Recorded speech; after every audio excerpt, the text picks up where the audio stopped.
hukum pewarisan sifat. Hukum pewarisan sifat itu dicetuskan oleh Gregor Johann Mendel pada tahun 1856 sampai 1822 berdasarkan eksperimen menggunakan kaca Ertis. Alasan pemilihan kaca Ertis yaitu satu, memiliki banyak varietas dengan pasangan sifat yang kontras, dua, mudah dilakukan perkawinan silang hingga cepat menghasilkan biji. Hukum Mendel 1 atau hukum segregasi pemisahan adalah suatu kaidah pemisahan pasangan alel secara bebas pada saat pembelahan meiosis dalam pembentukan gamet dapat dibuktikan dengan monohibrid. Lalu ada hukum Mendel 2 atau hukum segregasi pemisahan adalah suatu kaidah yang menyatakan bahwa setiap alel dapat berpasangan secara bebas dengan alel lainnya yang tidak pada waktu pembentukan gamet dapat dibuktikan dengan dihibrid, yaitu penyilangan dengan dua sifat beda, dua testros, becros, dan penyilangan respiros. A. Testros, uji silang. Testros adalah penyilangan antara suatu individu yang belum diketahui genotipnya dengan individu yang bergenotip homozigot resesif. Tujuan menguji sifat individu yang bergenotip dominan apakah bergenotip homozigot atau heterozigot. Contoh, testosteron antara namun jantan berbulu putih resesif dengan rambut betina hitam dengan dua kemungkinan genotip, yaitu homozigot atau heterozigot. Lalu selanjutnya yaitu adalah becros atau silang balik. Penyilangan becros atau silang balik adalah suatu individu dengan suatu penyilangan yang individu dengan salah satu induknya, yang berarti individunya itu bergenotipe identik dengan induknya. Tujuannya yaitu adalah untuk mendapatkan kembali individu yang bergalur putih atau bergenotipe homozigot resesif atau homozigot dominan.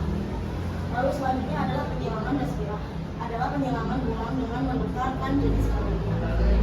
Dan yang selanjutnya itu adalah menghitung macam gamet, genotipe, dan fenotipe. Menghitung jumlah gamet, yaitu adalah dengan cara menghitung jumlah jenis gamet dihitung dengan rumus Z dengan N adalah jumlah pasangan alel heterozigot. Langkah mencari jenis gamet adalah alel heterozigot dituliskan secara terpisah, sedangkan alel homozigot dituliskan salah satu saja. Lalu selanjutnya adalah garis penghubung untuk alel heterozigot dibuat bercabang, sedangkan alel homozigot dibuat lurus. Contohnya yaitu adalah seperti individu bergenotipe AAA, BBB, CCB memiliki dua pasangan alel heterozigot sehingga jumlahnya gamet 2 atau 4 jenis. Lalu selanjutnya adalah menghitung genotipe dan fenotipe hasil keturunan. Menghitung fenotipe hasil keturunan dengan diagram anak batu atau cabang gasil. Contohnya yaitu seperti penyilangan Aedes aegypti bulat kuning heterozigot dengan sesamanya.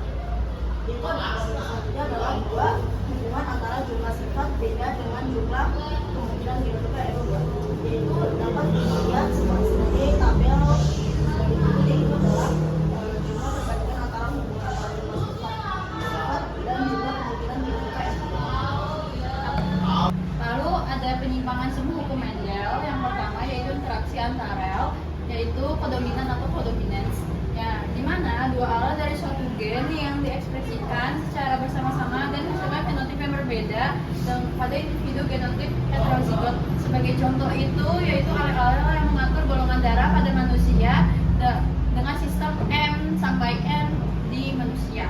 Lalu yang kedua ada dominasi tidak sempurna atau incomplete dominance intermediate, yang dimana ketika alel dominan tidak dapat membentuk alel resesif dengan sempurna, maka hingga hasil fenotip itu fenotip campuran pada individu genotip heterozigot, yang dimana sebagai contoh itu seperti bunga snapdragon, terus bunga kelopak, dan juga ayam Andalusian. Lalu yang ketiga ada alel ganda, yang dimana satu gen yang memiliki dua alel atau lebih, dan juga itu sebagai contohnya itu golongan darah sistem ABO dengan hierarki dominasi yaitu alel LA sama dengan LB lebih besar daripada LO.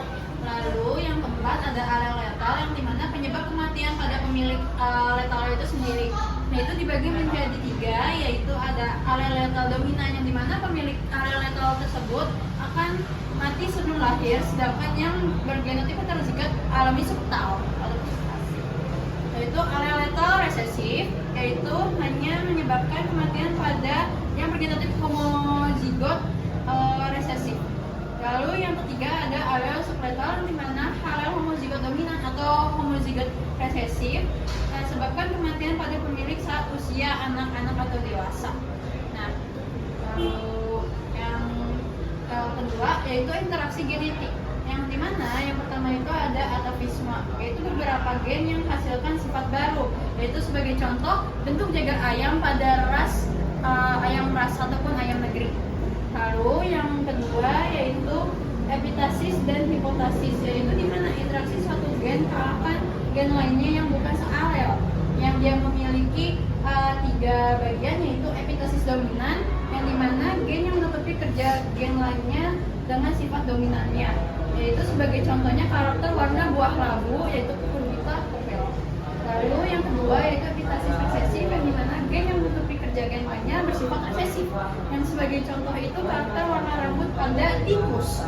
Yang terakhir yaitu epitasis gen dominan rangkap, yang dimana 2 gen dominan atau lebih hasilkan satu fenotip dominan yang sama, yaitu sebagai contoh karakter bentuk kapsul biji tanaman.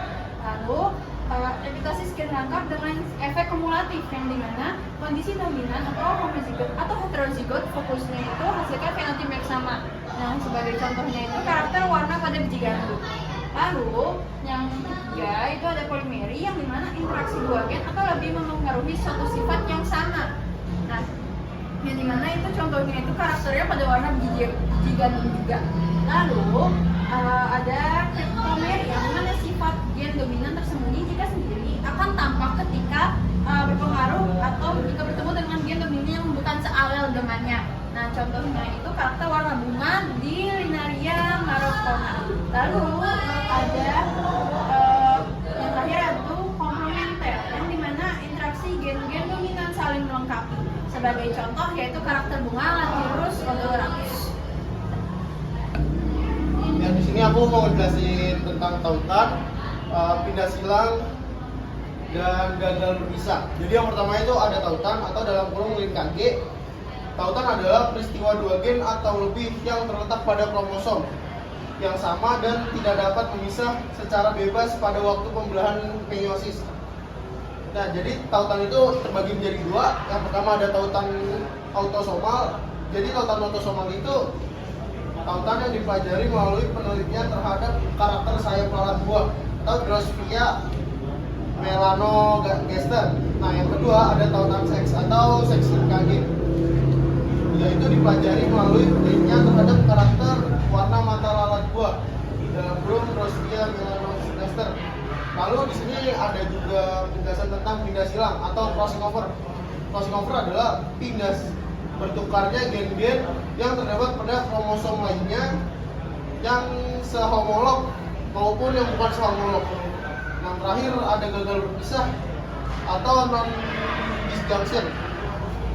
Non-disjunction adalah peristiwa gagalnya satu kromosom atau lebih untuk berpisah ke arah kutub yang berlawanan pada saat anofase meiosis maupun meiosis 1 maupun meiosis 2. Sekian dari kelompok kami. Terima kasih. Wassalamualaikum warahmatullahi wabarakatuh. Jangan lupa subscribe and like.